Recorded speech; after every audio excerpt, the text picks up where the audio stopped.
Hello दोस्तों, मैं सौरभ स्वागत करता हूं आपका अपने YouTube चैनल पे। दोस्तों, आज हम नंबर सिस्टम के अंतर्गत इन चार टाइप के क्वेश्चनों को पढ़ेंगे। इन चार टाइप के क्वेश्चन जो हम पढ़ेंगे आज हम पहले ही बोर्ड पर लिखे हुए हैं। तीन टाइपों को आज हम लोग पढ़ेंगे। दोस्तों, पहला टाइप है मेरा प्राइम नंबर को चेक कैसे करें। दोस्तों, प्राइम नंबर कहते किसे हैं?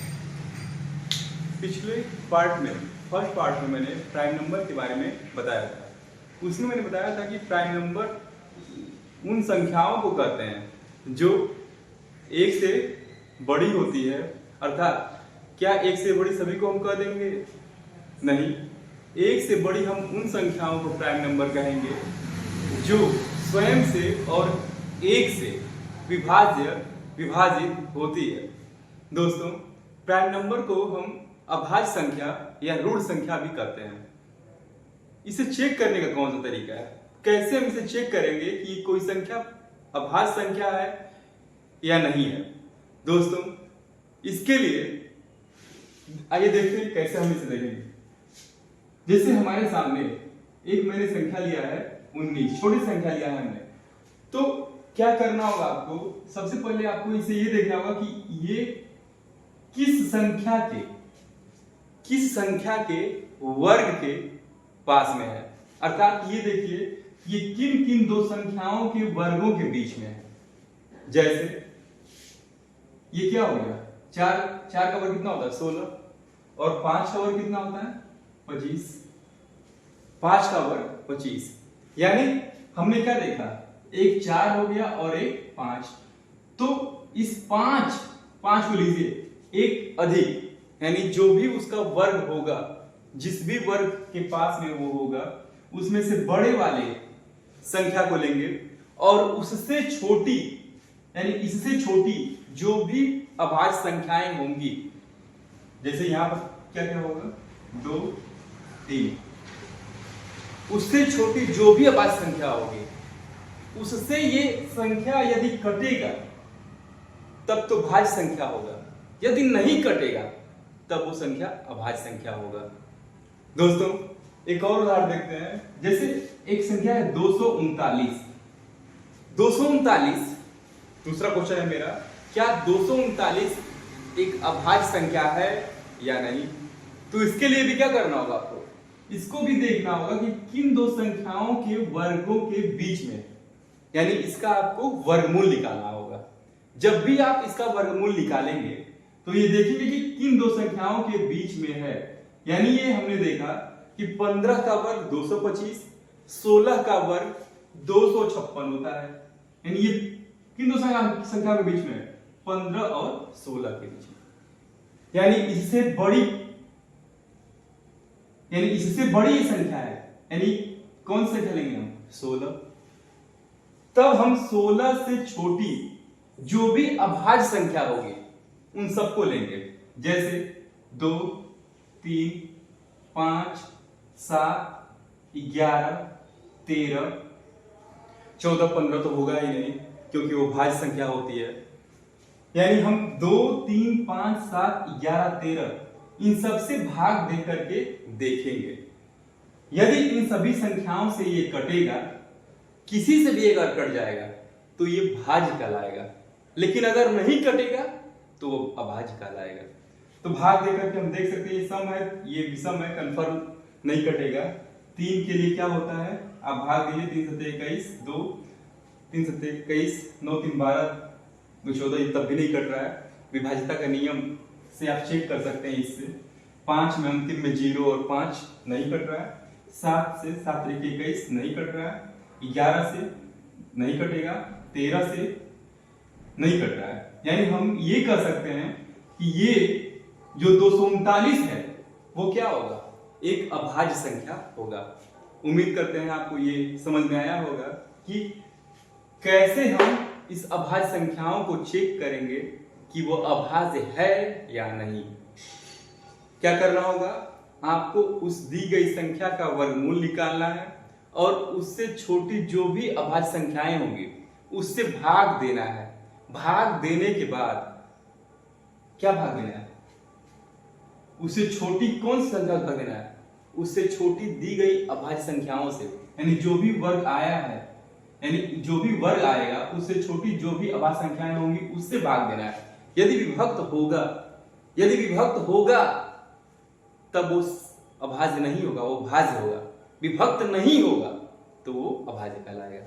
देखिए दोस्तों, सेकंड टाइप मेरा बार संबंधी प्रश्न है। इन बार संबंधी प्रश्नों को कैसे हल करेंगे? जैसे इस बार का मतलब क्या होता है? इस बार का मतलब ये है कि ये संख्याएं दशमलव के बाद बार बार दोहराएंगे, यानी इस प्रकार से। यदि 0.57 के ऊपर बार लगाए मतलब इस प्रकार से। देखिए, जब भी आपके सामने बार संबंधी प्रश्न आवे तो पहले जो संख्याएं दी गई हैं, जिस संख्या के ऊपर बार लगा हुआ है उसे आप लिख लीजिए।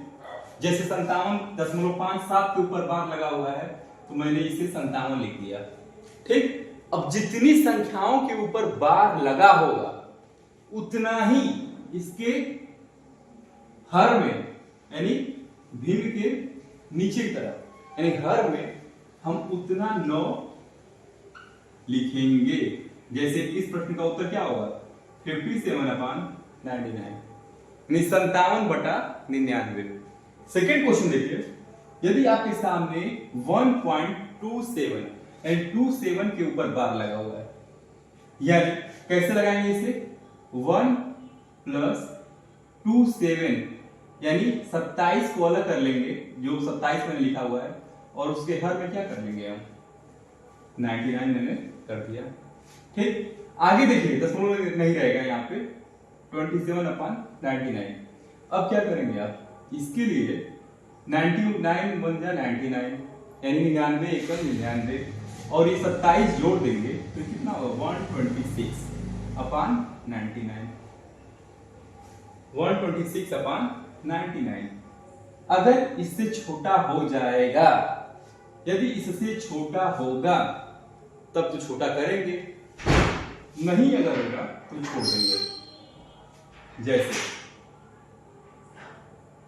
3 से काट सकते हैं आप, 3 3 9, 3 3 9, 3 चौके 12, 3 दूनी 6, 42/33, 42/33। दोस्तों, इसके आगे यदि कटेगा तो काटिए, 3 से काटिए, 3 एकम 3, 3 एकम 3,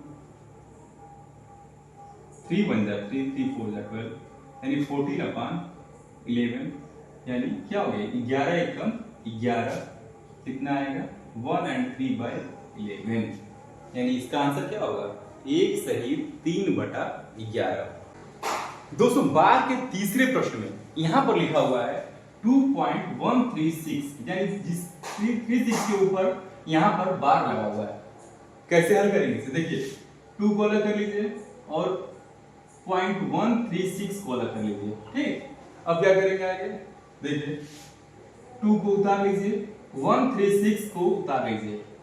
जितनी संख्याओं के ऊपर बार लगा हुआ है उतने 9 इसके हर में लिखेंगे, और जितनी संख्याओं के ऊपर बार नहीं लगा हुआ है, यानी यहाँ पर एक संख्या ऐसी है, उतना 0 हम नीचे लिख देंगे। और क्या करेंगे? एक स्टेप और करना होता है, जितनी संख्याओं के ऊपर बार नहीं लगा हुआ है उसको आपको घटाना होगा। यानी यहाँ पर 1 के ऊपर बार नहीं लगा हुआ है, यानी इसे आपको घटा लेंगे यहाँ पे, यानी 2 + 135/990। किससे कटेगा ये? 15 से लग रहा कट जाएगा, 15 9 135, 15 छक्का 90। ठीक, 15 छक्का 90, 15 छक्का 90, 3 से काटिए, 3 3 9, 3 दूनी 6, 3 दूनी 6, यानी क्या आ गया? 2 + 3/22, यानी 22 दूनी 44, 3 47/22। इसे आप चाहे तो संयुक्त भिन्न में बदल सकते हैं आप, यानी 22 दूनी 44, कितना बचा? 3, यानी आंसर आ गया आपका 2 and 3/22, यानी 2 सही 3/22। दोस्तों, तीसरे टाइप में हम देखेंगे कि भिन्नों की तुलना कैसे करते हैं, यानी भिन्नों की तुलना वाले प्रश्न कैसे आते हैं। इसमें 2 टाइप के प्रश्न मुख्य रूप से बनते हैं। पहला प्रश्न ऐसा कि कौन सी भिन्न दी गई भिन्नों में से कौन सी भिन्न बड़ी है या कौन सी भिन्न छोटी है। ठीक, यानी पहला प्रश्न बड़ा या छोटा संबंधी। दूसरा प्रश्न ये होता है कि दी गई भिन्न को आरोही या अवरोही क्रम में लिखिए, यानी असेंडिंग या डिसेंडिंग क्रम में लिखिए। मैंने एक प्रश्न लिया हुआ यहाँ पे 3/7, 2/9, 4/13, 6/11 और 7/9। अगर पहले टाइप पे आते हैं कि बड़ा या छोटा कैसे चेक करेंगे, इसके लिए आपको क्या करना होगा, किसी भी दो भिन्नों को लेना होगा, क्रम से लेते रहिए। यहाँ पे 3/7 और 2/9 दोनों भिन्नों को मैंने ले लिया। अब इसमें आपको क्रॉस मल्टीप्लाई यानी तिर्यक गुणन को फॉलो करना होगा। यानी यहाँ पर 9 3 27, यानी 9 का गुणा 3 में, 7 का गुणा 2 में, यानी 9 3 27, 7 दूना 14, यानी यहाँ पे कितना आ गया 27 और ये 14। इसका गुणा आप अपने मन में कर सकते हैं, यानी मन ही मन इसे गुणा करिए कि कौन बड़ा है कौन छोटा है। प्रश्न में यदि बड़ा पूछा गया होगा तो आप बड़ी वाले को लेंगे, छोटा पूछा गया होगा तो छोटे वाले को लेंगे। यानी 9 3 27 मुझे बड़ा चाहिए कि कौन सी भिन्न बड़ी है। 9 3 27, 7 दूना 14, यानी ये कट गया। 13 3 39, 7 4 28 कट गया। 11 3 33, 7 6 42, अब ये कट गया, बचा ये 9 6 54, 11 27 72, यानी सबसे बड़ी भिन्न पूछेगा तो 7/9 हो जाएगा। ठीक, यानी आपको क्रॉस मल्टीप्लाई करके किसी भी दो भिन्नों को चेक कर लेना है। अगर जो भी बड़ा होगा उस बड़ी वाले को लेंगे, जो छोटा होगा उसे छोड़ते जाएंगे। दूसरा प्रश्न बनता है आरोही और अवरोही के लिए, उसमें आपको क्रॉस गुणन को फॉलो नहीं करना है। उसमें क्या करना है आपको कि इन भिन्नों को भाग दे करके चेक कर लेना है। कैसे चेक करेंगे, जैसे आपके सामने 3/7 लिखा हुआ है तो सबको आपको क्या करना है, 2 अंकों तक, कम से कम 2 अंकों तक इसको दशमलव में बदलना होगा। जैसे 7 त्रिके, यहाँ पर 3 में भाग देंगे 7 से, 7 त्रिके 21, 9 बचेगा, दशमलव लगाया था 30 हो गया था ये, 7 त्रिके 21, 9 9 7 और 56, सॉरी क्या करना होगा इसके लिए, 3/7 लिखा हुआ है, 2/9 लिखा हुआ है, सबको यहाँ पर 3 में 7 से भाग करना होगा। कैसे करेंगे, 7 4 28, यानी 4 हो गया। अब आगे क्या करेंगे, 7 4 28, 2 बचा शेष, 7 दूनी 14, 0.42 हो गया। यहाँ पर देखिए 2 में देना है 9 से भाग, 9 दूनी 18, यानी क्या हो गया, 0.2 हो गया। 9 दूनी 18, 20 है ना, 2 हटा देंगे, 2 बचेगा शेष, 18 घटेगा, फिर 2 बचेगा, फिर से 9 दूनी 18। इसके लिए क्या करेंगे आप, 13 से आपको 40 में भाग देना है, यानी दशमलव 13 तिया 39, 13 तिया 39 हो गया। कितना बचा ये, एक लगभग 30 करीब में आ रहा है। यहाँ पर देखिए 11 बचे 55, 11 बचे 55, कितना बचा शेष 5, 11 4 44, लगभग आपका 0.454 और 9 से 7 में देना है, यानी 9 6 54, 9 7 63, 9 बटे 72 हो गया, यानी 7 टाइम जाएगा, ये 7 बार जाएगा, 9 63, फिर बचेगा 7, यानी 0.77। क्या देखा आपने, ये 2 अंकों तक सबको मैंने लिख दिया।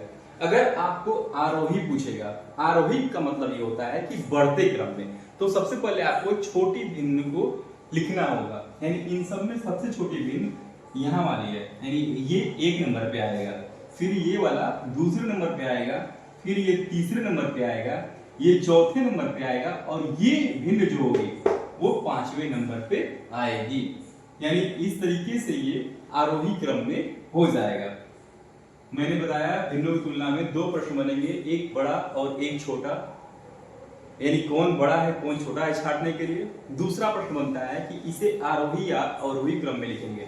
बड़ा या छोटा पूछेगा तो इसे हम क्रॉस मल्टीप्लाई करके चेक कर लेंगे, जबकि अगर इसे आरोही या अवरोही क्रम में लिखना होगा तो इसे भाग दे करके दशमलव में चेंज कर लेंगे। दशमलव में बदलने के बाद इसे हम आरोही या अवरोही में बदल सकते हैं। दोस्तों मैंने ये चौथा टाइप का क्वेश्चन लिखा हुआ है। इस प्रकार के क्वेश्चन आपको पेपर में एग्जाम में मिलते हैं। देखिए लिखा गया है क्या कि यदि 1/3.718 है तो इसका मान ये दिया है, तो इसका मान क्या होगा। ऐसे प्रश्न कैसे लगाते हैं। देखिए दोस्तों, अगर किसी भिन्न का हर बड़ा है तो उसका मान क्या होगा, छोटा आएगा। लेकिन जिस भिन्न का हर छोटा होगा उस भिन्न का मान अधिक आता है। ठीक इसी प्रकार से यहाँ पर देखिए इन दोनों प्रश्नों में कुछ कॉमन भी है। कॉमन क्या है, जैसे ये अंक 3 7 1 8 3 7 1 8 ये अंक कॉमन है, बस दशमलव का हेर फेर है। जैसे यहाँ पर ये दशमलव कितने अंकों पे है, 1 2 3 अंकों पे है, यानी यहाँ पर 3.718 है, जबकि यहाँ पर ये वैल्यू 3 से कम है। ठीक, कितने कम है, यहाँ पर 3 अंक दशमलव है और यहाँ पर 1 2 3 4 5 6 7 अंकों पे है। अगर ये 3 अंक जो था तो यहाँ पर दशमलव जो लगा हुआ था वो 4 अंकों पे लगा हुआ था। यानी किसका मान अधिक आएगा, इसका मान अधिक आएगा कि इसका मान अधिक आएगा।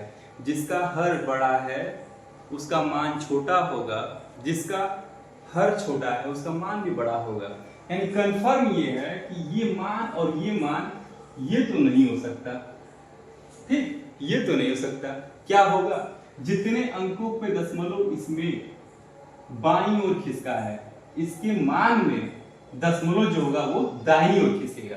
यानी ये बाईं ओर 4 अंक और खिसका हुआ है इसकी अपेक्षा, तो ये 4 अंक दाहिनी ओर खिसक जाएगा।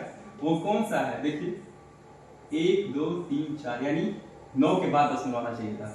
यहाँ पर कहाँ लगा हुआ 9 के बाद, ये कट गया, ये कट गया, यानी आंसर क्या होगा आपका 2689। दोस्तों ये क्लास आप लोगों को बहुत अच्छी लगी होगी।